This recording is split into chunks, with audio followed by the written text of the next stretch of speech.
Attitude and உங்களோட கான்ஃபிடென்ஸை வச்சு தான் நீங்கள் ஜட்ஜே பண்ண முடியும். If you are confident in your abilities and you are confident of your self, you can become big. உங்களுக்கு புரியறதுக்காக நான் கிரிக்கெட்னு ஒரு எக்ஸாம்பிள் சொல்கிறேன். வீரேந்தர் சேவாக்னு ஒரு பையன் இருந்தான். அவன் ஆக்சுவலி அவர் டெல்லியில் அவுட்டர் ஏரியாவிலேருந்து நஃபஸ்கஞ்ச் அப்படிங்கிற ஊர்லேருந்து வந்தான்.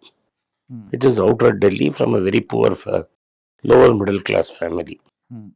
அவன் வந்து ஒரு attacking batsman and right arm spinner. Sourav Ganguly அவனை டெஸ்ட் டேபிள் பண்ணப்பறம் என்ன சொன்னான்னா, the only way you are going to play for India boss, middle ஆர்டரில் அவனுக்கு வாய்ப்பே கிடையாது. ஏன்னா Dravid, Laxman, Tendulkar, Ganguly 3-4-5 fixed, 6-3-4-5-6 fixed. So அந்த 1-2ல் தான் உனக்கு ஏதாவது வாய்ப்பு இருக்குது. நீ லாங் டேர்ம் இந்தியா ஆடணும்னா நீ ஓப்பனிங் பேட்டிங் ஆடணும் அப்படின்ட்டான்.